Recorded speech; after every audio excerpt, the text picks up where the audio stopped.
উহুদের ময়দানে নবী নাই, নবী নাই।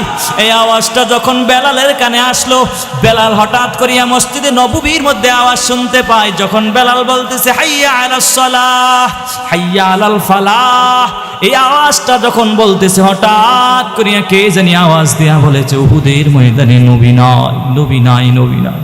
বেলাল আজান বন্ধ করিয়া উহুদের ময়দানের দিকে রওনা হয়ে গেল। অন্য সাহাবারা বলতেছে বেলাল আজান দিবা না? বলে না না না, আমি আর আজান দিব না। কেন আজান দিবা না?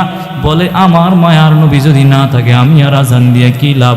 আমার নবী যদি দুনিয়া থেকে বিদায় হয়ে যায় আমি আর আজান দিব না, দিব না। এত পরিমাণ পাগল ছিল বেলাল মায়ার নবীর জন্য। এই দিক দিয়ে আল্লাহর নবীর একজন বড় আশিক খেজুরের বাগানে পানি দিতেছেন, হঠাৎ করিয়া তার কানের মধ্যে আওয়াজ উহুদের ময়দানে নবী নাই, উহুদের ময়দানে নবী নাই। এই আওয়াজ শোনা মাত্রই ওই আল্লাহর বান্দা বালতি দিয়া খেজুর গাছের মধ্যে পানি দেয়। বালতিটা পালাইয়া আসমানের দিকে তাকাইয়া বলে ও আসমানের মালিক, এই দুটো চক্ষুকে রিজার্ভ করে রেখেছি আমার নবীকে দেখার জন্য। আজকে আমার নবী নাকি দুনিয়া থেকে বিদায় হয়ে গেছে, অতএব আমার এই দুই চক্ষু রাখি আর লাভ নাই। আল্লাহ আপনি আমার অন্ধ বানায়া দেন। এত পরিমাণ মায়ার নবীর আশিক ছিলেন। এই দিক দিয়ে উহুদের ময়দানে রক্তে রঞ্জিত হয়ে গেল, লাল হয়ে গেল। অন্যান্য সাহাবায়ে কেরামরা রক্তে রঞ্জিত হয়ে গেল, আমার মায়ার নবীও রক্তে রঞ্জিত হয়ে গেল। এরপরে সাহাবায়ে কেরামরা মিল্লা নবীকে দইরা একটা উহুদের পাদদেশে একটা পাথর ছিল, পাথরের উপরে উঠাইয়া নবীরে বসাইলেন। নবী একটা স্বস্তির নিঃশ্বাস পালানোর পরে বলতেছে এই সাহাবী, আমার এই উহুদের ময়দানে কোন কোন সাহাবারা শহীদ হয়ে গেছে, এদেরকে বিনা গোসলে যান কবরস্থানে দাফন করে দাও। সাহাবায়ে কেরামরা তল্লাশি শুরু করে দিল, কোন কোন সাহাবীরা শহীদ হয়েছে এদেরকে দাফন করে দেওয়া লাগবে। নবীর কথা শোনার পরে সবাইকে তালাশ করার জন্য যখন মাঠে ময়দানে নেমে গেল, আল্লাহর একজন বান্দি আইসা বলতেছে নবী গো, আপনার একজন সাহাবী উহুদের ময়দানে শহীদ হয়েছে, এরে গোসল ছাড়া এরে দাফন যেন না করে। কেন, কি ব্যাপার? কয় আমার স্বামী গোসলখানায় গিয়েছে, রাত্রিবেলা সহবাস করার পর তার উপরে গোসল ফরজ হয়েছে। গোসল না করিয়াও যখন গোসলখানায় ঢুকেছে, হঠাৎ করে আওয়াজ পেয়েছেন উহুদের ময়দানে নবী নাই। এই আওয়াজটা শোনা মাত্রই গোসল পালাইয়া উহুদের ময়দানে দৌড় দিয়ে চলে এসেছে। অতএব গোসল ছাড়া যেহেতু চলে আসছে, আবার শহীদ হয়ে গেছে। নবী গো, আমার আপনার এই সাহাবীকে গোসল ব্যতীত কবরস্থানে দাফন করবেন না। নবী ও সাহাবায়ে কেরামকে ডাক দিয়ে বলেছে এই সাহাবী, আমার কোন সাহাবী হানজালা নামে ব্যক্তি আছে, ওই নাকি গোসল ফরজ ছিল, তাকে গোসল ছাড়া এর দাফন করিও না। এই কথা বলার পর আল্লাহ তাআলা জিব্রাইলকে পাঠায়া দিয়ে বলে নবী, আপনার এই হানজালা সাহাবীর আর গোসল করার দরকার নাই। আমি আল্লাহ বেহেশতের পানি দ্বারা হানজালারে গোসল করায়া দিলাম, বিনা গোসলে হানজালারও দাফন করে দাও। বলেন না সুবহানাল্লাহ। এত পরিমাণ দামি বেলাল। এই বেলাল কি পরিমাণ দামি বাবা! মক্কা বিজয়ের আগে নবী বারবার মক্কার দিকে তাকাইয়া আফসোস করে বলেছে এই মক্কা, আজকে আমার আপন লোকেরা আমারে থাকতে দেয় না, এরা সবাই আমারে তাড়ায়া দেয়। মক্কার দিকে নবী তাকাইয়া তাকাইয়া কান্না করে আর বলে এই মক্কা, একদিন না একদিন বিজয় লাভ হবে, মক্কা তোর সাথে সাক্ষাৎ হবে। একদিন মক্কা বিজয় হয়ে যাওয়ার পর নবী এত পরিমাণ খুশি হয়ে গেছেন, খুশি হওয়ার পরে আজকে জোহরের নামাজ জামাতের সাথে আদায় করবে। সাহাবায়ে কেরামদেরকে এমন একটা মজলিসের মধ্যে বসাইলেন আর বলেছে তোমরা পরামর্শ দাও, আজকের এই মক্কা বিজয় হওয়ার পর জোহরের নামাজ জামাত কে পড়াবে, জোহরের নামাজের আজানটা কে দিবে, মক্কা বিজয়ের আজানটা কে দিবে? একজন পরামর্শ দাও। একজন দাঁড়াইয়া বলেছে আজকের বিজয়ের আজান দিবে হযরতে আবু বকর বলে আবু বকর কে? যে আবু বকর আপনার জন্য হিজরতের সময় দাঁড়ায় ছিল, আপনার অপেক্ষায় ছিল। নবী একদিন আবু বকরের ঘরের দরওয়াজার সামনে গিয়ে নক করা মাত্রই আবু বকর বলে লাব্বাইকা ইয়া মুহাম্মদ, নবী গো এত রাত্রে আপনি আমার দরওয়াজায় আসলেন? আবু বকর জবাব দিয়ে বলে, ও আল্লাহর নবী, যেদিন আপনি আমার ইশারা আতান বলেছেন একদিন হিজরতে যাব, সফরের সঙ্গী তুমি হইবা, ওই দিন থেকে আমি দিনের বেলা যতই কাজ করি, রাতের বেলা দরওয়াজার পাশে দাঁড়াইয়া দাঁড়াইয়া আপনার জন্য অপেক্ষা করি। নবী গো শুধু আমি অপেক্ষা করি তাই না, আমার মেয়ে আসমাও আপনার জন্য অপেক্ষা করে। বলে তাই নাকি? আল্লাহর নবী এত কিছু শোনার পর আল্লাহর কাছে হাত তুলে দোয়া করেছে, ও দয়ার মালিক, আপনার এই যে আল্লাহর বান্দা এত এমন কি ত্যাগ মানুষের জন্য করতে পারে নাকি? আল্লাহ গো, আবু বকরের সফরটা মক্কা থেকে মদিনায় পর্যন্ত হতে পারে না, আল্লাহ আপনি তাকে জান্নাত পর্যন্ত আবু বকরের সফরটা করে দেন। এমন করে নবী তার জন্য দোয়া করেছেন। নবী গো আজকের বিজয়ের আজান দেবে আবু বকর। নবী বলে তুমি বসো, আর একজন দাঁড়াও। আরেকজন দাঁড়ায় বলতেছে আজকের বিজয়ের আজান দিবে ওমর। কে সে ওমর? যে ওমর 39 নম্বর ব্যক্তিরা মুসলমান হওয়ার পরে 40 নম্বরে ওমর মুসলমান হওয়ার পর হাতিমে কাবার মধ্যে ঢুকিয়া তরবারিটা নিয়ে বলতেছে, কে নবীর বিরুদ্ধে কথা কয় আমি তার গর্দান উড়াইয়া দিব। নবী গো, আপনার এই সাহাবী ইসলামের কালেমা গ্রহণ করার পর আপনি এরপরে এতদিন যাবৎ গোপনে গোপনে আপনি ইসলামের দাওয়াত দিতেন, ওমর ইসলাম গ্রহণ করার পর আপনি প্রকাশ্যে ইসলামের দাওয়াত দিয়েছেন। নবী গো আজকে বিজয়ের আজান দেবে আপনার সাহাবী ওমর। তুমি নবী বলে তুমি বসো, আরেকজন দাঁড়াও। আরেকজন দাঁড়ায় বলছে আজকের বিজয়ের আজান দেবে আপনার জামাতা উসমান। উসমান কে? বলে আপনার দুটো মেয়েকে আপনি যাকে দিয়েছিলেন আপনার জামাতা উসমান আজকের বিজয়ের আজান দিবে। জান্নাতের মধ্যে সকল নবীদের এক একজন জান্নাতের মধ্যে একজন বন্ধু থাকবে। নবী গো আপনার বন্ধু থাকবে হযরতে ওসমান, হতে আজকের বিজয়ের আজান কেউ দিবে না, উসমান দিবে। নবী বলে তুমি বসো, আরেকজন দাঁড়াও। আরেকজন দাঁড়াইয়া বলে আজকের বিজয়ের আজান দেবে হযরতে আলী। কে সে আলী?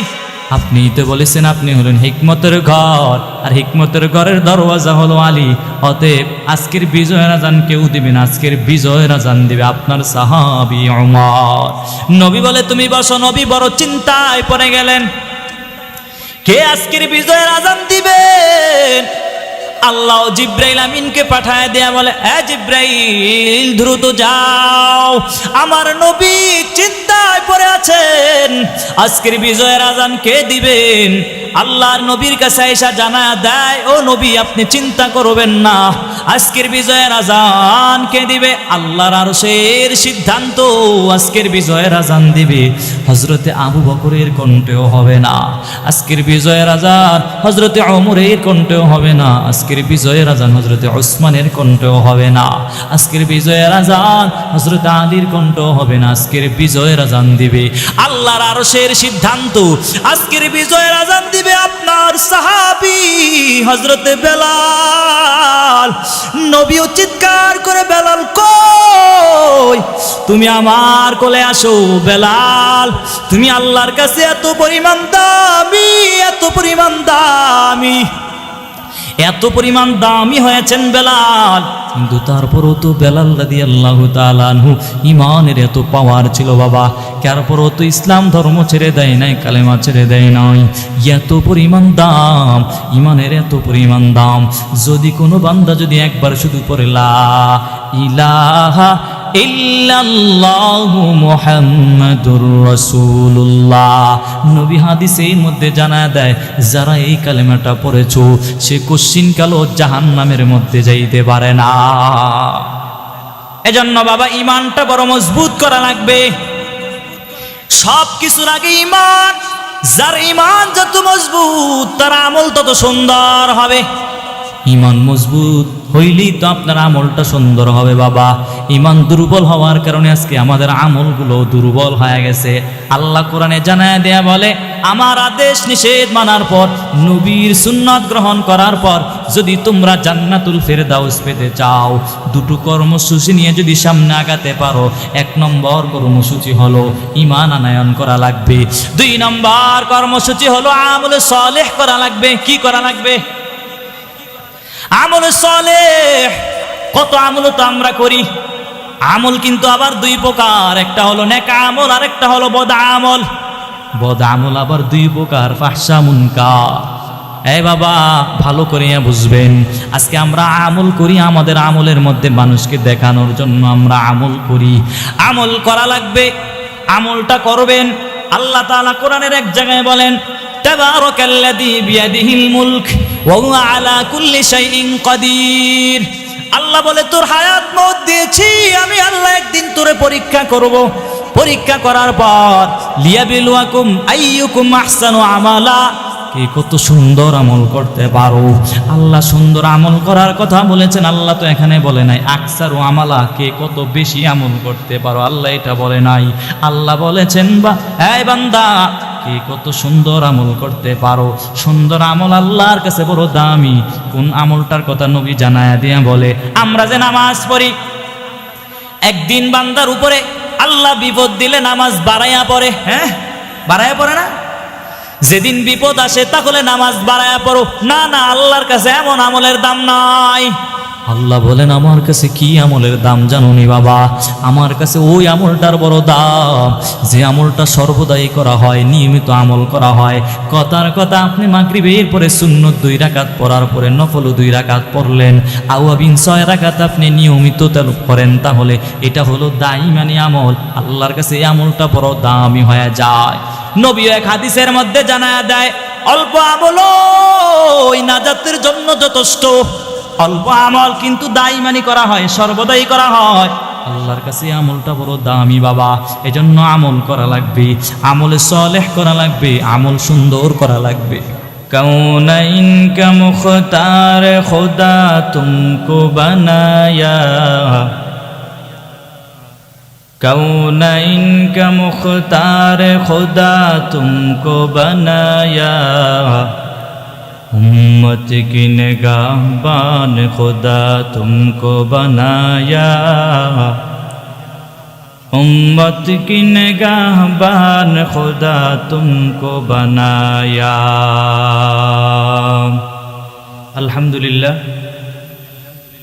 জামিয়া কোরআনিয়া মদিনাতুল উলুম মাদ্রাসা ও এতিমখানার উদ্যোগে আজকের এই মাহফিল মহান আল্লাহ রব্বুল আলামিন আমাদেরকে কবুল করেছেন, বিদায়ী তো আমরা আসতে পেরেছি নাকি?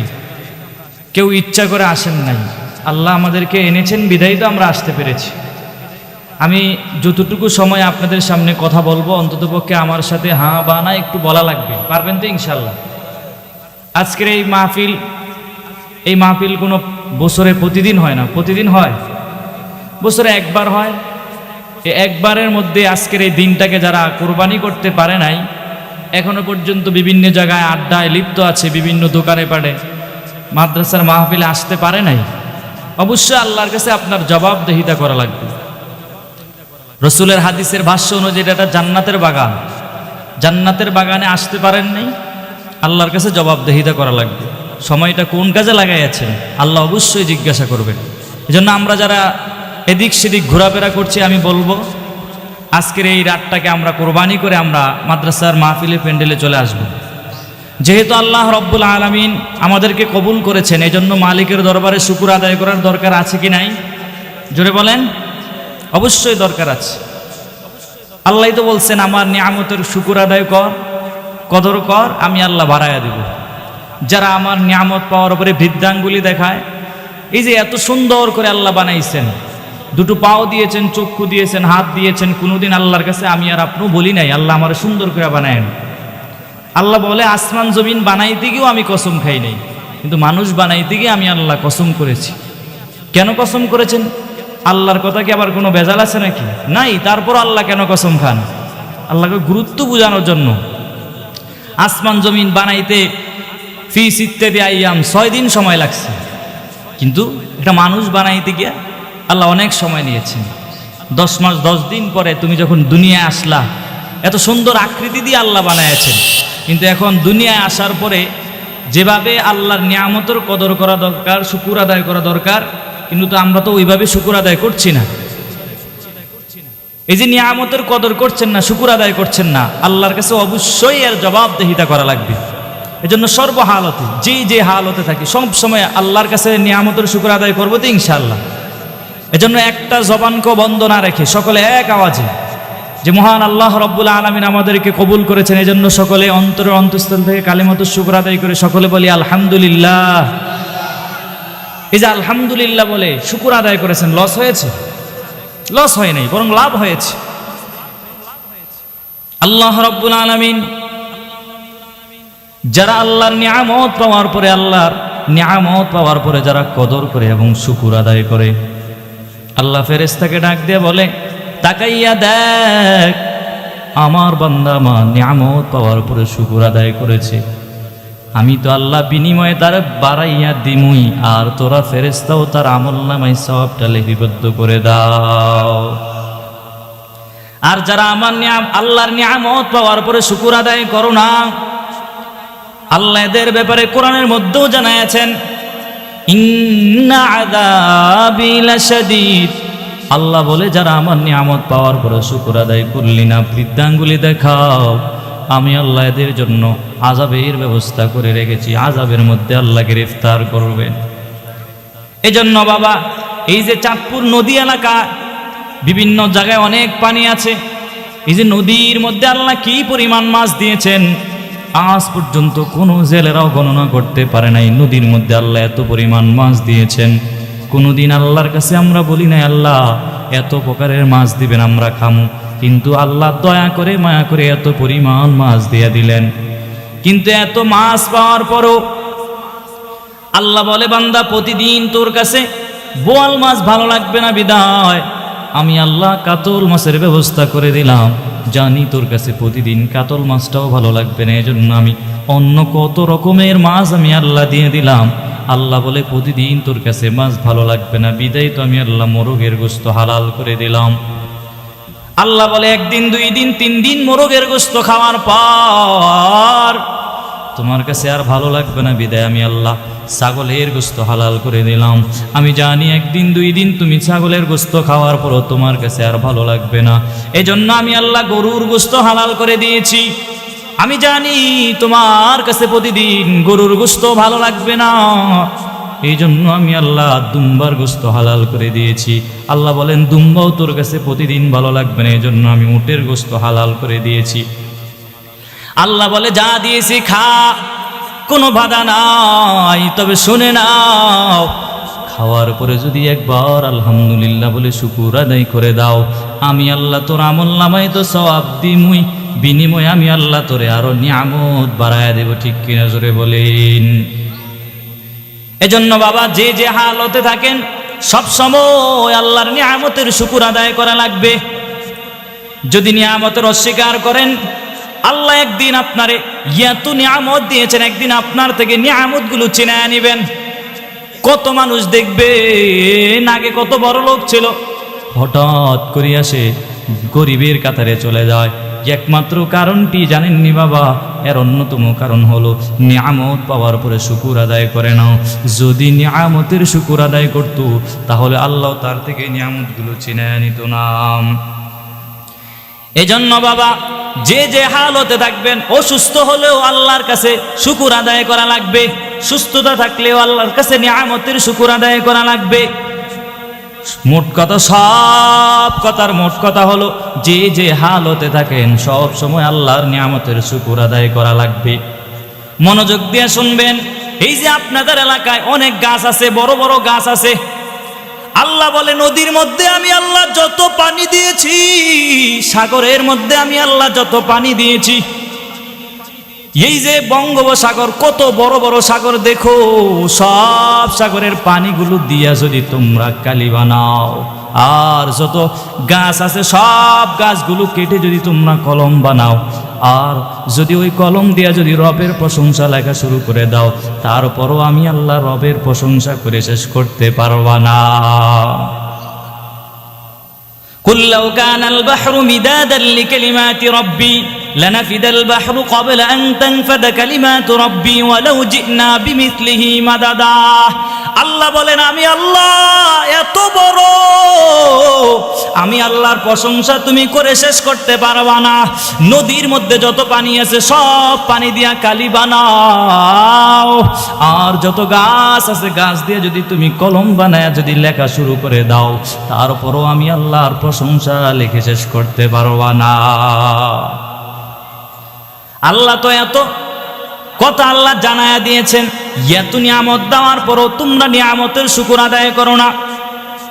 মুসা নবী কিন্তু কারুন রে এত পরিমাণ বুঝাইছেন, হে কারুন আল্লাহর রাস্তায় যাকাত দাও, কিন্তু কারুন তো কোনোভাবেই মেনে নিল না। এজন্যই তো আল্লাহর নবী মুসা তারপরে বলেছেন, আল্লাহ কোরআনের মধ্যে জানায়া দিয়া বলেছে, ফাখাসাফনা বিহি ওয়া বিদারিহিল আরদ, কিয়ামত পর্যন্ত এর জন্য বদদুয়া করে দিলেন। কারণ আল্লাহর রাস্তায় যাকাত না দেওয়ার কারণে কিয়ামত পর্যন্ত তার এই মসনদ সহকারে প্রতিদিন এক বিগত করে নিচে যেতেই থাকবে। কিন্তু বুঝে নাই, ক্বালা ইন্নামা উতিতুহু আলা ইলম, বলেছে আমি নিজের জ্ঞান খাটাইয়া খাটাইয়া বড় লোক হইছি, আবার আল্লাহর রাস্তায় কেন যাকাত দিব, অশিক্ষিত জানাইয়াছেন। কিন্তু বলে আমার আল্লাহ তো আমারে দেয় নাই, বরং আমি নিজে নিজে বড় হয়েছি। এই যে একটা অহংকারী করার কারণে আল্লাহ তাআলা কিয়ামত পর্যন্ত তার মসনদ সহকারে, এখনো যদি মিশরে যাও দেখতে পাবেন প্রতিদিন এক বিগত করে, কারণ তার মসনদ নিয়ে যেতে থাকবে, এখনো পর্যন্ত যাইতেছে। এজন্য বাবা অহংকারী করা যাবে না। টাকা পয়সা আল্লাহ দিয়েছেন, ধন দৌলত সব কিছু আমার আল্লাহ দিয়েছেন, সব সময় অহংকারের ভিতরে ঢুকানো যাবে না, আল্লাহর রাস্তায় দান করা লাগবে। এত নিয়ামত আল্লাহ দিয়েছেন, কোনদিন আল্লাহর কাছে আমি আর আপনি আবদার করি না, আল্লাহ আমার নিয়ামত দেন। দয়া করে মায়া করে আল্লাহ এত নিয়ামত দিয়েছেন, কিন্তু তুমি আর আমি আল্লাহর নিয়ামতের কদর করি না, শুকর আদায় করি না। হে বাবা ভালো করিয়া শুনবেন, ভালো করিয়া বুঝবেন। আপনারে আল্লাহ একটা সন্তান দিয়েছেন, একটা সন্তান দিয়েছেন, কিন্তু সন্তানরেও মানুষ বানাইতে পারো নাই। সন্তানও একটা নিয়ামত। এই যে মাদ্রাসার আজকে মাহফিল হচ্ছে, এখানে কত ছাত্ররা পড়াশোনা করে এক সময় ওলামায়ে কেরাম হয়ে যাবে, বড় হুজুর হয়ে যাবে। কত বাবার সন্তানেরা রমজান মাসে বিভিন্ন মসজিদের মধ্যে খতমে তারাবির মধ্যে তেলাওয়াত করেনি। যদি বাবা ওই সন্তানের পিছনে দাঁড়াইয়া যদি একবার একটু তেলাওয়াত শুনে, বাবার মনটা কেমনে জানি কত প্রফুল্ল হয়ে যায়, কত খুশি আনন্দ লাগে। ও বাবা, এজন্য সন্তান পাইয়া যারা মাদ্রাসায় পড়ায় না, আমি বলি না আপনার সন্তানরে বড় হুজুর বানানো লাগবে। শুধু একটা কথাই বলবো বাবা, সন্তান আল্লাহ দিয়েছেন, সন্তানকে দ্বীনের রাস্তায় একটু যদি ইলমি দ্বীন যদি একটু শিক্ষা করাইতে পারেন, আপনার কাজে আসবে বাবা। দুনিয়া থেকে বিদায় হয়ে যাবেন, আপনার সন্তান আপনার লাশের সামনে দাঁড়াইয়া আপনার জন্য দোয়া করবে। আর যদি সন্তানদের যদি না ইলমি দ্বীন শিক্ষা না দেন, তাহলে যখন বাবা মারা যাবে দৌড় দিয়ে নুরানি মাদ্রাসায় গিয়ে বলবে, হুজুর গো আমার আব্বা দুনিয়া থেকে বিদায় হয়ে গেছে, তাড়াতাড়ি করে একটা কোরআনের খতম লাগান। কিন্তু হুজুররা ঠিকই 10 জনে গিয়া কোরআন খতম করবে, কিন্তু একজন হুজুরের চোখ দিয়েও পানি আসবে না, পানি আসবে না। হুজুরের অন্তরে থাকবে আমরা খতম করার পরে হাদিয়া পামু, কিন্তু আপনি তো চোখ দিয়ে বেবে পানিগুলো পড়বে, কিন্তু 10 জন হুজুরের মধ্যে একজন হুজুরও আপনার আব্বার জন্য কান্না করবে না। এই জন্য বাবা হুজুর বাড়া করার দরকার নয়। নিজের ছেলেটাকে যদি হাফেজ বানাইতে পারেন, নিজের ছেলেরে যদি আলেম বানাইতে পারেন, আল্লাহর কাছে বড় দামি হয়ে যাবেন। আল্লাহর নবী হাদিসের মধ্যে জানায়া দেয়া বলে, একজন হাফেজের কি পরিমাণ দাম, একজন হাফেজের এত পরিমাণ দাম। হাসরের ময়দানে আল্লাহ বলবে, হাফেজ সাহেব তোর 10 জন মানুষকে সুপারিশ করার অধিকার আমি আল্লাহ দিয়ে দিলাম। এমন 10 জনের ব্যাপারে সুপারিশ করবে যাদের উপরে আল্লাহর জাহান্নাম ওয়াজিব হয়ে গেছে, এমন 10 জনকে সুপারিশ করে করে করে করে আল্লাহর জান্নাতের মধ্যে ঢুকাইয়া দিবেন। আর আলেম হইলে তো আরো বড় দাম। একজন আলেমের কি পরিমাণ দাম, মায়ার নবী হাদিসের মধ্যে জানাচ্ছেন, একজন আলেম অগণিত মানুষকে সুপারিশ করে জান্নাতের মধ্যে ঢোকায় দিবেন। কি পরিমাণ দাম! এজন্য বাবা, এলাকায় একটা মাদ্রাসা হয়েছে, এটা আপনাদের এলাকার জন্য কতই না সৌভাগ্যবান, ঠিক কিনা জোরে বলেন। আমি বলবো বাবা, এই যে আসমান দেখেন জমিনের মধ্যে, জমিন থেকে আমরা তাকাইয়ে দেখি আসমান কত উপরে, কিন্তু জমিন থেকে কোনো খুঁটি নাই, আসমানটা কেমনে দাঁড়ায় আছে? হাদিসে নবী জানাইয়া বলেন, এই যে তোমরা দেখতেছো আসমান, আসমানেরও কিন্তু খুঁটি আছে। সেই খুঁটিটা হলো আমার এই যে কিছু ছোট ছোট বান্দার আল্লাহর কালামুল্লাহ তেলাওয়াত করে। কারণ নবী হাদিসের মধ্যে জানায়, যতদিন পর্যন্ত এই জমিনের মধ্যে একজন আল্লাহ বলনেওয়ালা লোক থাকবে, অতদিন আমি আল্লাহ কিয়ামত দিব না। মাদ্রাসার মধ্যে একটু ঢুকিয়া দেখেন না বাবা, মাদ্রাসার মধ্যে কি করা হয়। 16 বছর রাজত্ব কইরা কতজনে কত তোহমত লাগাইছে, মাদ্রাসার মধ্যে জঙ্গির ট্রেডিং হয়, কতজনে কত কথা বলেছেন, বিরুদ্ধ কথা বলেছেন। কিন্তু বাবা একটু ডুইগা দেখেন মাদ্রাসার মধ্যে কি পড়ানো হয়। আপনি যখন মইরা যাবেন, আপনার জানাজা আপনার সন্তানে পড়াবি। আরে বাবা, কত জায়গায় দেখলাম, এক জায়গায় গতকালকের আগের দিনও মাহফিলে দেখলাম যে মানুষগুলোর দেখলাম মাদ্রাসার মধ্যে যখন ছোট ছোট বাচ্চাদেরকে জানাজার নামাজের নিয়ত পড়ানো হয়, আবার স্টেজের মধ্যে প্রদর্শনীও দেখানো হয়। ছোট ছোট বাচ্চা কত সুন্দর করে জানাজার নামাজ পারে, কিন্তু তুমি আর আমি পারি না। এত বড় হয়ে গেছেন, এখনো পর্যন্ত জানাজার নামাজটা পারেন না। আল্লাহর কাছে কি জবাব দিবেন বাবা?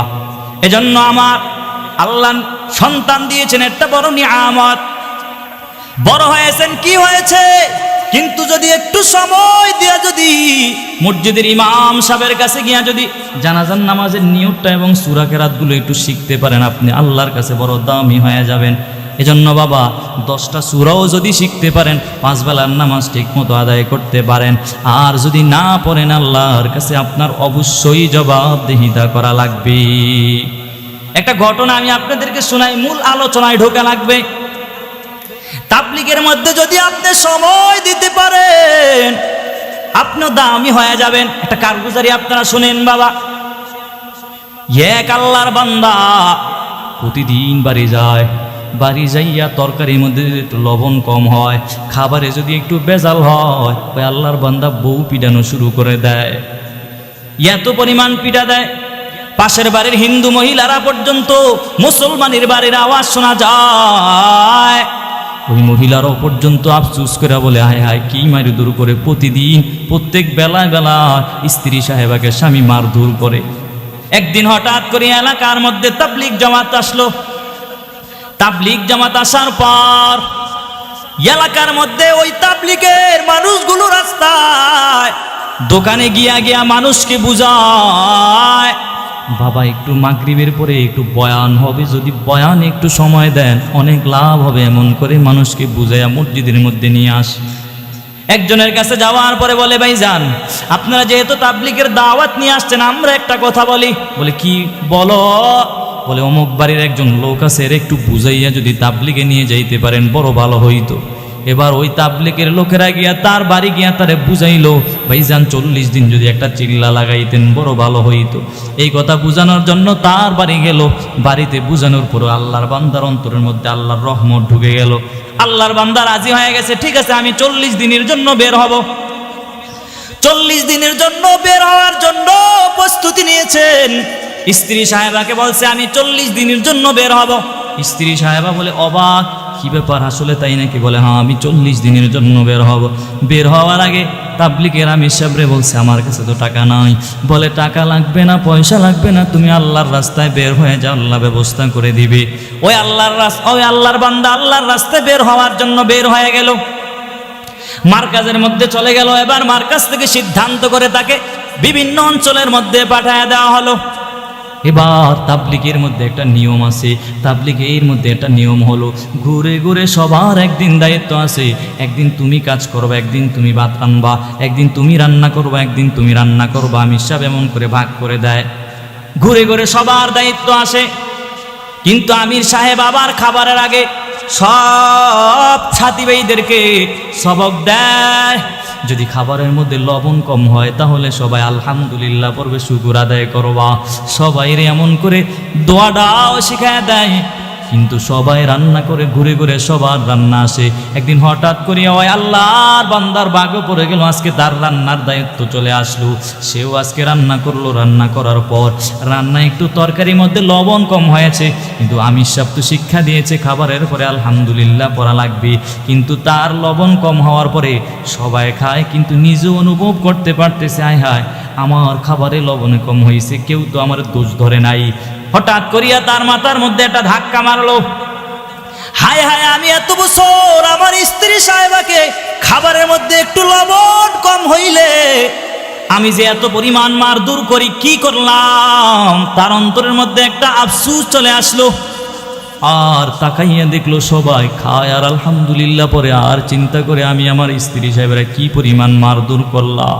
40 দিন টাইম বের হওয়ার পর এবার বাড়ি আসলো। বাড়ি আসার পর আজকে স্ত্রী সাহেবা রান্না করছে, খাইছে, তরকারির মধ্যে লবণও কম হয়েছে, আজকে খায় আর আলহামদুলিল্লাহ পরে আলহামদুলিল্লাহ পরে। স্ত্রী সাহেবা তাকায় দেখলো কি ব্যাপার, আমার স্বামী এত পরিবর্তন হয়ে গেল। ওই যে পাশের বাড়ির হিন্দু মহিলাও জিজ্ঞাসা করেছে তোমার স্বামী নাকি বাড়ি আসছে? বলে হ্যাঁ বাড়ি আসছে। বলো তোমার স্বামীকে এখন তোমাকে আর মারধর করে না? বলে না না আমার স্বামী আর এখন আমার মারধর করে না, বরং খাবারের মধ্যে লবণ কম হওয়ার পরও খাওয়ার পরে আলহামদুলিল্লাহ পড়েছে। একমাত্র বাবা তাবলীগের মধ্যে সময় লাগানোর কারণে কত যুবকরা পরিবর্তন হয়ে গেছে। এই জন্য বাবা আপনি বলবেন বুড়া হয়ে গেছি, তার সূরাগুলো মুখস্থ করতে পারি নাই, তাবলীগে সময় দেন, দেখবেন সূরাও মুখস্থ হয়ে যাবে, অনেক সুন্নত শিক্ষা গ্রহণ করতে পারবেন তো ইনশাআল্লাহ। আল্লাহ আমাদেরকে তৌফিক দান করুক, সবাই পড়ি আমিন।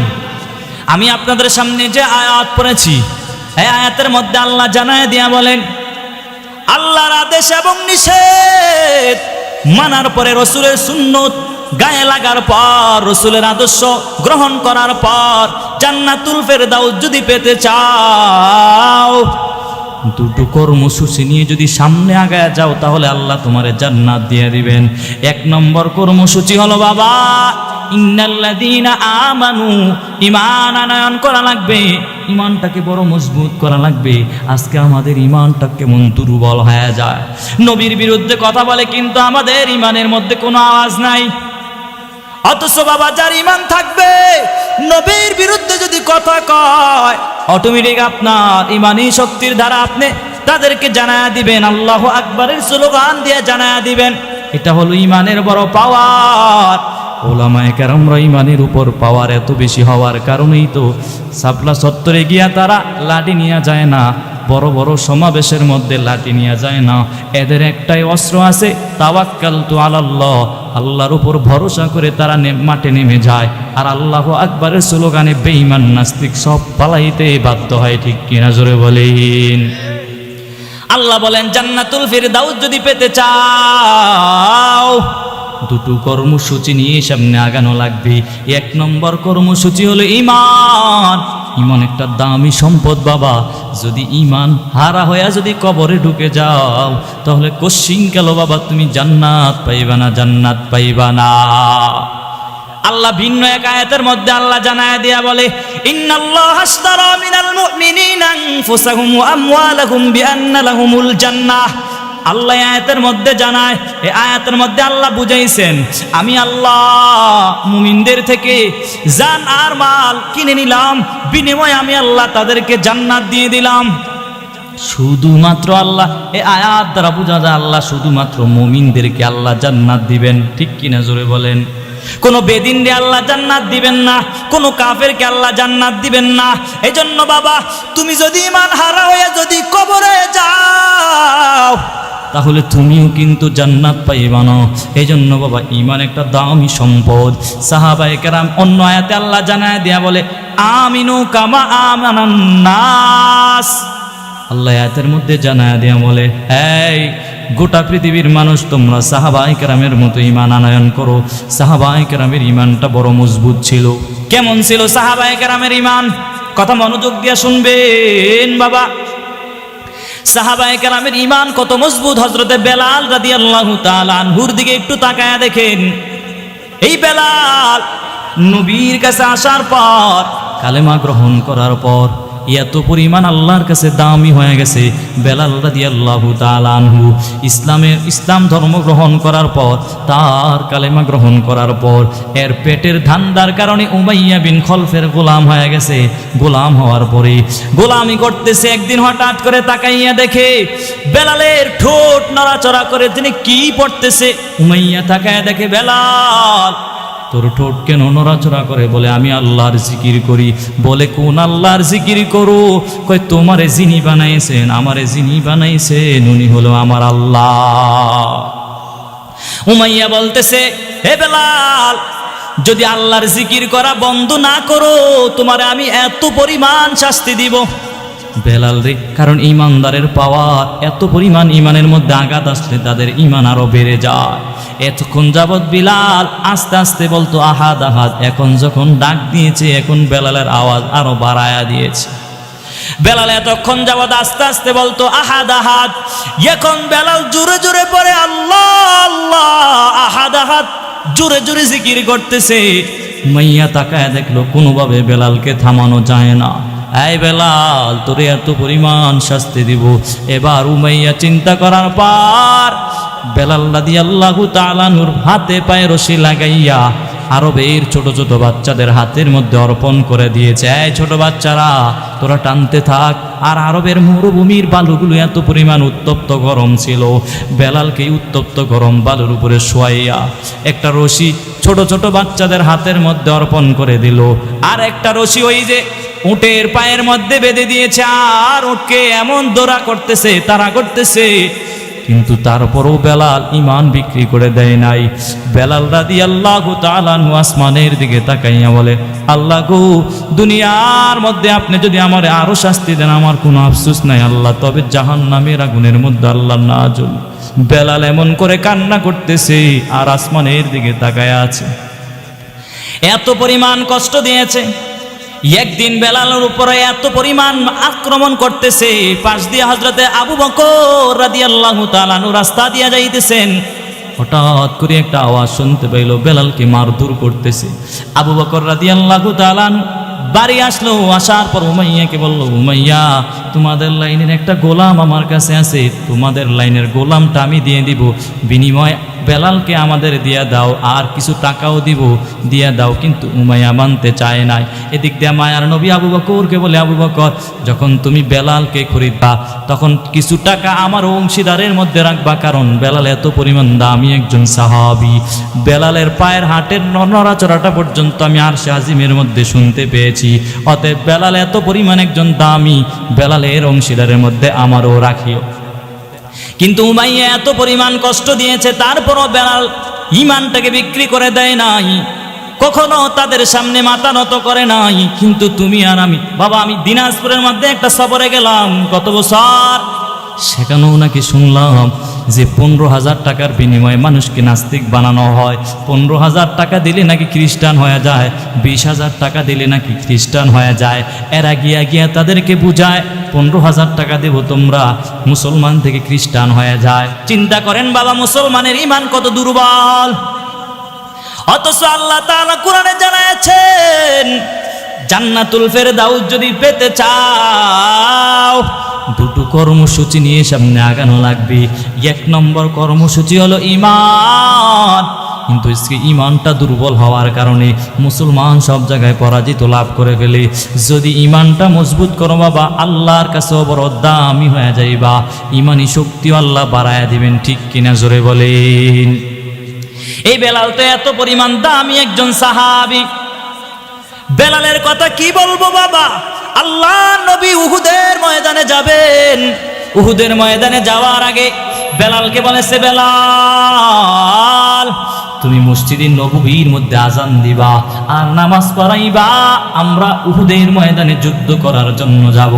বেলাল কিন্তু নবীকে বারবার বলেছেন, নবী গো, আমার যাওয়ার জন্য আমাকে আপনার সাথে নিয়ে যান। নবী বলেছেন, বেলাল তুমি মসজিদে নববীর মধ্যে আজান দিবা আর নামাজ পড়াইবা। এই জন্য বেলাল যায় নাই, নবীর আদেশ মানার কারণে বেলাল যায় নাই।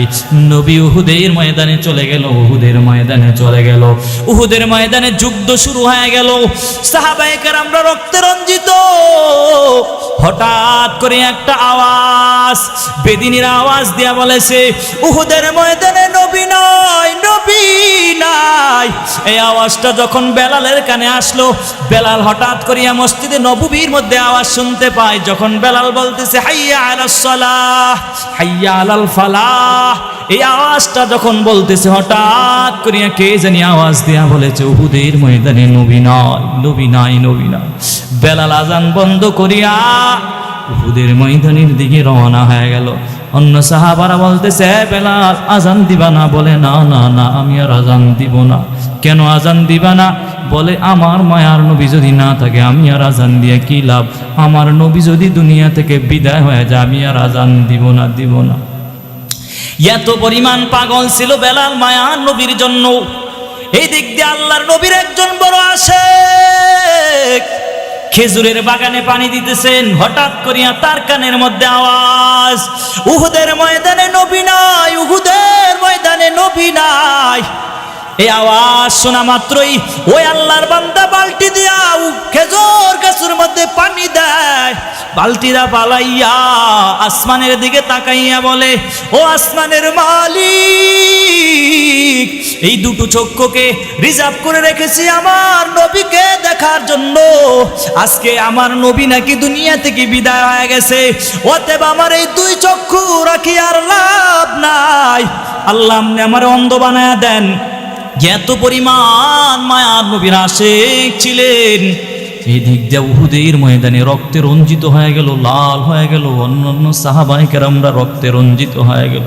আমার মায়ার নবীও রক্তে রঞ্জিত হয়ে গেল।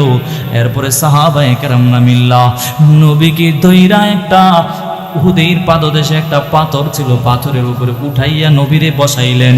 নবী একটা স্বস্তির নিঃশ্বাস পালানোর পরে বলতেছে, এ সাহাবী, আমার এই উহুদের ময়দানে কোন কোন সাহাবারা শহীদ হয়ে গেছে, এদেরকে বিনা গোসলে যান কবরস্থানে দাফন করে দাও। সাহাবায়ে কেরামরা তল্লাশি শুরু করে দিল, কোন কোন সাহাবীরা শহীদ হয়েছে এদেরকে দাফন করে দেওয়া লাগবে। নবীর কথা শোনার পরে সবাইকে তালাশ করার জন্য যখন মাঠে ময়দানে নেমে গেল, আল্লাহর একজন বান্দি আইসা বলতেছে, নবী গো, আপনার একজন সাহাবী উহুদের ময়দানে শহীদ হয়েছে, এরে গোসল ছাড়া এরে দাফন যেন না করে। কেন, কি ব্যাপার? কয় আমার স্বামী গোসলখানায় গিয়েছে, রাত্রেবেলা সহবাস করার পর তার উপরে গোসল ফরজ হয়েছে। গোসল না করিয়াও যখন গোসলখানায় ঢুকেছে, হঠাৎ করে আওয়াজ পেয়েছেন উহুদের ময়দানে নবী নাই।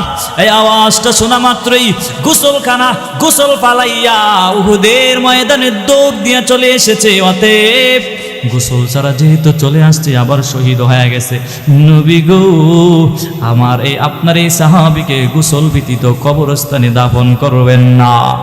নবী ও সাহাবায়ে কেরামকে ডাক দিয়ে বলেছে, এই সাহাবী, আমার কোন সাহাবী হানজালা নামে ব্যক্তি আছে, ওই নাকি গোসল ফরজ ছিল, তাকে গোসল ছাড়া এর দাফন করিও না। এই কথা বলার পর আল্লাহ তাআলা জিব্রাইলকে পাঠায়া দিয়ে বলে, নবী, আপনার এই হানজালা সাহাবীর আর গোসল করার দরকার নাই। আমি আল্লাহ বেহেশতের পানি দ্বারা হানজালারে গোসল করা দিলাম, বিনা গোসলে হানজালারও দাফন করে দাও। বলেন না সুবহানাল্লাহ। এত পরিমাণ দামি বেলাল। এই বেলাল কি পরিমাণ দামি বাবা! মক্কা বিজয়ের আগে নবী বারবার মক্কার দিকে তাকাইয়া আফসোস করে বলেছে, এই মক্কা, আজকে আমার আপন লোকেরা আমারে থাকতে দেয় না, এরা সবাই আমারে তাড়ায়া দেয়। মক্কার দিকে নবী তাকাইয়া কান্না করে আর বলে, এই মক্কা, একদিন না একদিন বিজয় লাভ হবে, মক্কা তোর সাথে সাক্ষাৎ হবে। একদিন মক্কা বিজয় হয়ে যাওয়ার পর নবী এত পরিমাণ খুশি হয়ে গেছেন। খুশি হওয়ার পরে আজকে জোহরের নামাজ জামাতের সাথে আদায় করবে। সাহাবায়ে কেরামদেরকে এমন একটা মজলিসের মধ্যে বসাইলেন আর বলেছে, তোমরা পরামর্শ দাও, আজকের এই মক্কা বিজয় হওয়ার পর জোহরের নামাজ জামাত কে পড়াবে, জোহরের নামাজের আজানটা কে দিবে, মক্কা বিজয়ের আজানটা কে দিবে? একজন পরামর্শ দাও। একজন দাঁড়াইয়া বলেছে আজকের বিজয়ের আজান দিবে হযরতে আবু বকর। বলে আবু বকর কি?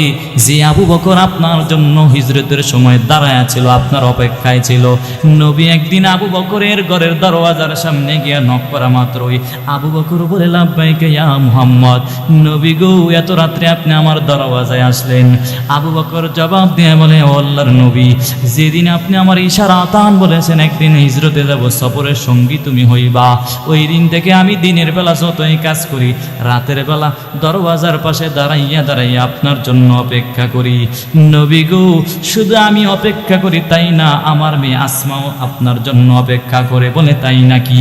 আল্লাহর নবী এত কিছু শোনার পর আল্লাহর কাছে হাত তুলে দোয়া করেছে, ও দয়ার মালিক, আপনার এই যে আল্লাহর বান্দা, এত এমন কি ত্যাগ মানুষ মানুষের জন্য করতে পারে নাকি? আল্লাহ গো, আবু বকরের সফরটা মক্কা থেকে মদিনায় পর্যন্ত হতে পারে না।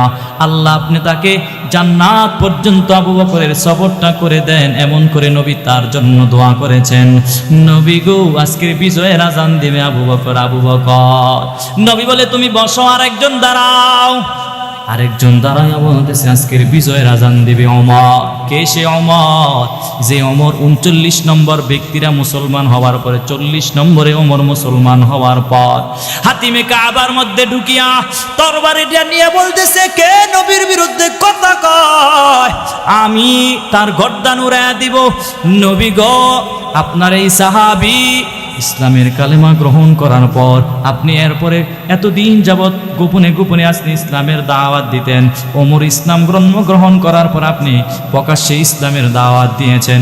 নবী গো, আজকে বিজয়ের আজান দেবে আপনার সাহাবী ওমর। তুমি নবী বলে তুমি বসো, আরেকজন দাঁড়াও।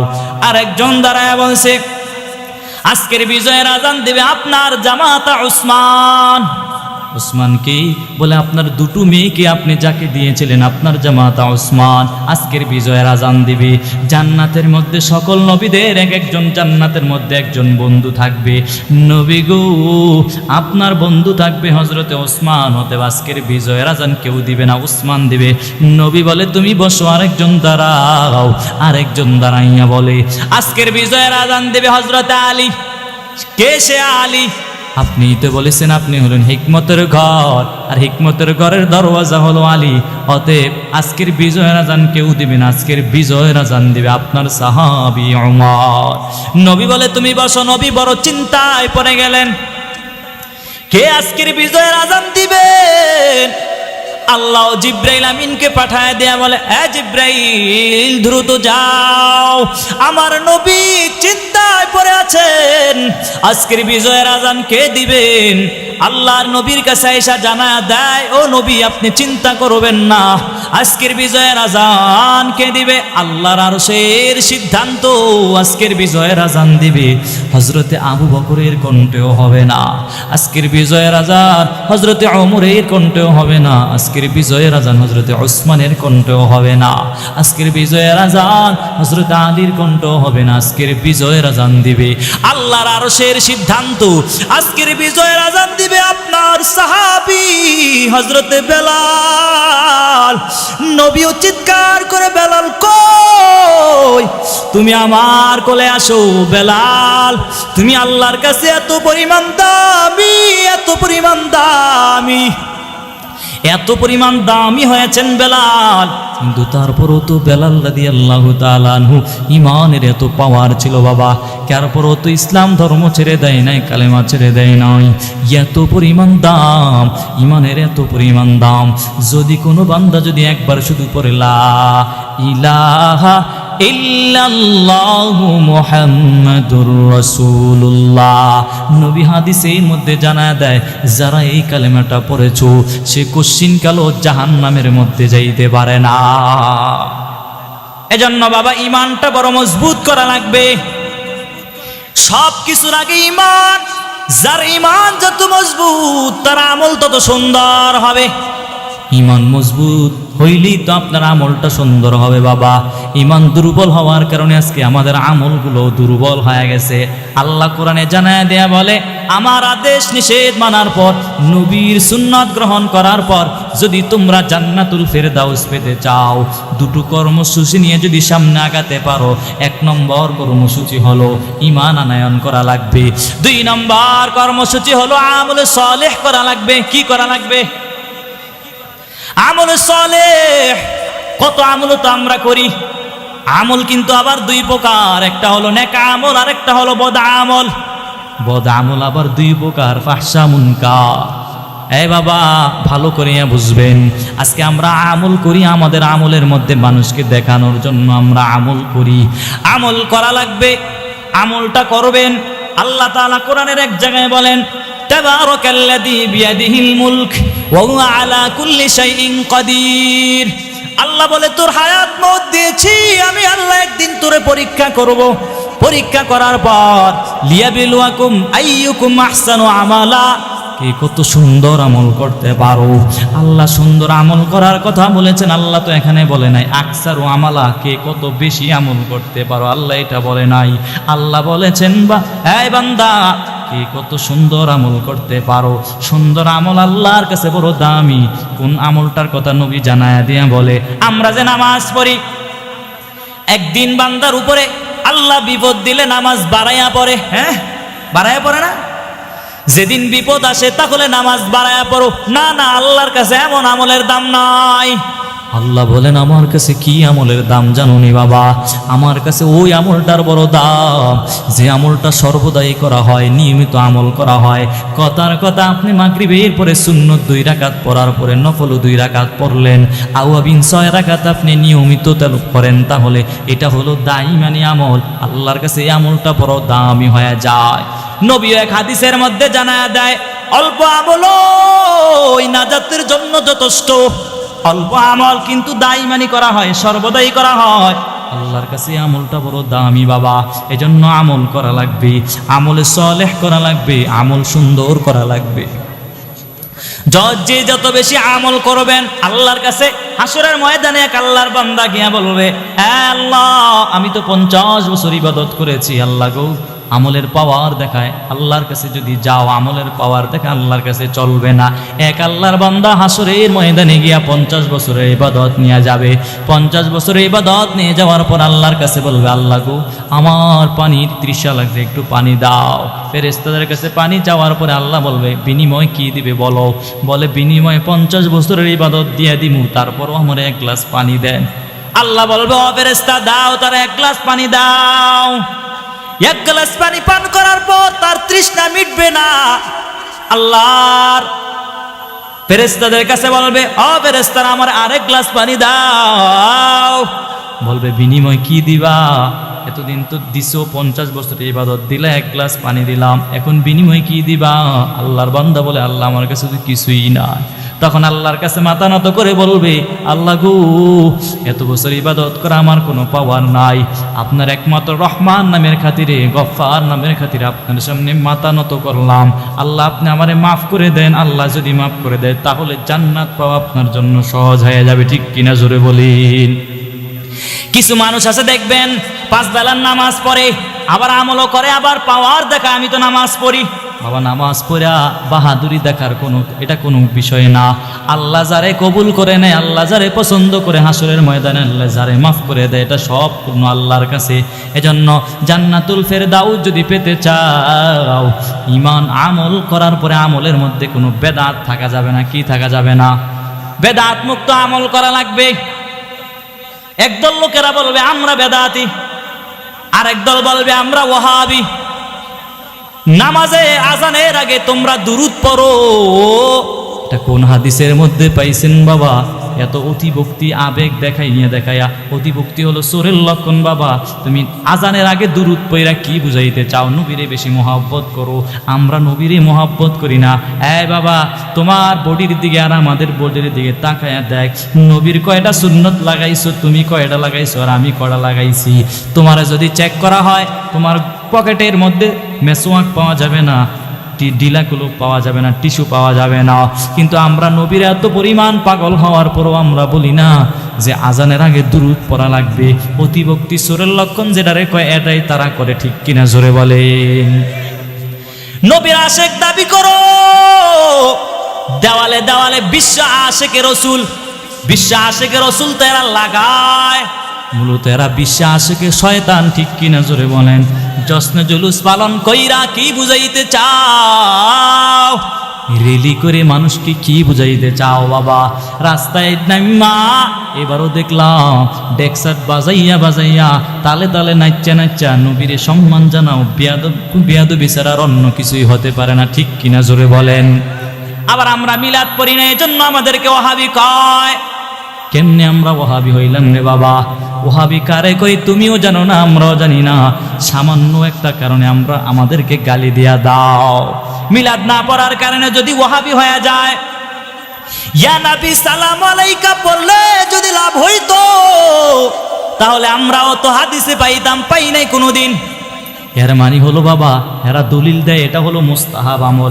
মুস্তাহাব আমলের জন্য তোমরা আরেক দল বাইকে জাতি বাইরে কেমনি ওয়াহাবি বইলা গালি দাও? তোমাদের কোনো আবার দেখলাম এক বক্তা সাহেব বয়ান করে বলে ওয়াহাবির মাইয়া বিয়া করা যাবে না, ওয়াহাবির সাথে এদেরকে খাসি করানো যাবে না, খেসি করানো যাবে না। কি ধরনের কথা বলে বাবা? কারা সুন্নত মানে? নবী বলে যারা আমার আশেক। নবীর প্রকৃতপক্ষে আশেক হলো যারা নবীর সুন্নতের অনুসরণ করে। আল্লাহর নবী হাদিসের মধ্যে জানায়, তারাকতু ফীকুম আমরাইন লান তাদিল্লু মা তামাসসাকতুম বিহিমা কিতাবাল্লাহি ওয়া সুন্নাতা ওয়া রাসূলি। নবী বলেন আমি তোমাদের মাঝে দুটো বিষয় রেখে যাই, দুটো জিনিস রেখে যাই। এক নম্বর হলো আল্লাহর কিতাব, আল্লাহর কালামুল্লাহতে তোমরা আঁকড়ে ধরো। দুই নম্বর হলো নবীর সুন্নত। এই দুটো জিনিসকে যদি তোমরা আঁকড়ে ধরতে পারো, লান তাদিল্লু, কখনো পথভ্রষ্ট হইতে পারো না। অতএব যারা নবীর আশেক দাবি করো, যারা নবীর এত ভালোবাসা দেখাও, আমাদের মতো এত ভালোবাসা তোমরা ভালোবাসো না। আমরা নবীরে এত পরিমাণ ভালোবাসি, কারণ নবীরে যারা মোহাব্বত করে এরাই তো দাঁড়িয়ে রাখবে, যারা নবীরে মোহাব্বত করে তারাই তো সুন্নত তরিকা মতো জীবন যাপন করবে, ঠিক কিনা জোরে বলেন। আমার মূল কথা হলো বাবা, আমলে সালেহ করা লাগবে। এই আমলের মধ্যে নামাজ আসেনি বাবা, হ্যাঁ আসেনি? আমরা একটু দুনিয়ার মধ্যে যদি একটা অন্ধকার রুমের মধ্যে যদি ঢুকায়া দেয়, তাহলে মানুষ বড় ভয় পায়। আর কবরের স্থানটা কেমন হবে বাবা? কবরের ডানও মাটি, বামও মাটি, সামনেও মাটি, পিছনেও মাটি, উপরেও মাটি, অন্ধকার। আমি এখনই বয়ান ছেড়ে দেবো বাবা, 1 মিনিট 2 মিনিট আর কথা বলবো বাবা, একটু মনোযোগ দিয়ে শুনবেন। খবরে রাখার পর মাওলানা সাহেবের সুয়াল ভিন্ন হবে, বিষয়টা এমন না। রিস্কার ড্রাইভারের সুয়ালটা ভিন্ন হবে, বিষয়টা এমন নয়। এই যে মাদ্রাসার মুহতামিম সাহেবের সুয়ালটা ভিন্ন হবে, প্রশ্নটা ভিন্ন হবে, বিষয়টা এমন নয়। মাওলানা কে মুফতি, কে আলেম, কে গায়রে আলেম, সবার কিন্তু প্রশ্ন তিনটাই হবে, কারো প্রশ্ন ভিন্ন হবে না। যদি প্রশ্নের জবাব দিতে পারেন বাবা, আল্লাহ তাআলা ফেরেশতাকে বলবে এর কবরের একটা রাস্তা জান্নাতের সাথে লাগায়া দাও। আর যারা আল্লাহর নাফরমানি করেছে, নামাজ পড়ে নাই, ঠিক মতো আমল করে নাই, এরা যদি সুয়ালের জবাবগুলো না দিতে পারে, আল্লাহ ফেরেশতাকে বলবে ও ফেরেশতা, এদের কবরের একটা রাস্তা জাহান্নামের সাথে লাগায় দাও। আর কবরের মধ্যে সাপ চলে আসবে, বিচ্ছু চলে আসবে। যতই চিল্লা পাল্লা করবা আমারে বাঁচাও, আমারে বাঁচাও, কেউ আর তোমারে বাঁচাইতে পারবে না রে বাবা, কেউ বাঁচাইতে পারবে না। কবরের মধ্যে আযাব হয়, মাঝে মাঝে বিশ্বাস করার জন্য আল্লাহ দুনিয়ার মধ্যেও মাঝে মাঝে দেখায়া দেয়। দেখবেন কবরস্থানে যদি কোনো গরু আনবে, গরু কবরের আযাব দেখতে পায়, গরু দড়ি ছিঁড়া এরা পালানোর জন্য চেষ্টা করে। কারণ নবীও যখন কবরের পাশ দিয়া যাইতেন, নবী হাউমাউ করে চিল্লা কান্নাকাটি শুরু করে দিতেন। সাহাবীরা বলতেন নবী গো, আপনি কবর দেখলে কেন কান্না করেন? তখন নবী জবাব দিয়া বলে, এই সাহাবী, কবরের মধ্যে যেই সুয়াল জবাবটা হবে, প্রথম ঘাটি যেই বান্দা পার হতে পারবে, তার বাকি ঘাটিগুলো সহজ হয়ে যাবে। নবীও কবরস্থান দেখলে কান্না করতেন। কেন কান্না করতেন? কারণ কবরের প্রথম ঘাটি যারা পার হতে পারবে, বাকি ঘাটিগুলো তাদের জন্য সহজ হয়ে যাবে। এজন্য বাবা একটু ভিতরে চিন্তাটা ঢুকান। আজকের এই মাহফিলেই বয়ান হবে, অনেক ওলামায়ে কেরামরা আলোচনা করবে। আপনারা যদি বাড়িতে যান, আমার এই বয়ান থেকে আপনারা একটা কথাও যদি আমল না করেন বাবা, তাহলে না এই মাহফিল দিয়ে আমাদের কোনো লাভই হলো না। তবে দুইটা কথা আপনারা মনে রাখবেন, এই জিন্দেগিতে যদি জান্নাতুল ফেরদাউস পেতে চান, দুটো জিনিস নিয়ে আগানো লাগবে। এক নম্বর ইমানটাকে মজবুত করা লাগবে, দুই নম্বর নেক আমলগুলো বেদাত মুক্ত শিরিক মুক্ত আমল করা লাগবে। পারবেন তো ইনশাআল্লাহ? আল্লাহ আমাদেরকে তৌফিক দান করুক। সবাই বলি আমিন। পারবেন তো ইনশাআল্লাহ? সবাই হাত তোলেন। সবাই পারবেন তো 5 বেলার নামাজ জামাতের সাথে আদায় করতে? আয় আল্লাহ, আপনার বান্দারা হাত তুলেছে। আল্লাহ ও দয়ার মালিক, এই ফরিদগঞ্জে আল্লাহ আপনার বান্দারা খাঁটি বান্দারা হাত তুলেছে, 5 বেলার নামাজ ঠিক মতো আদায় করবে। আল্লাহ গো, এদেরকে 5 বেলার নামাজ জামাতের সাথে আদায় করার তৌফিক দিয়ে দেন। সবাই পড়ি আমিন। আসসালামু আলাইকুম ওয়া রাহমাতুল্লাহি ওয়া বারাকাতুহু।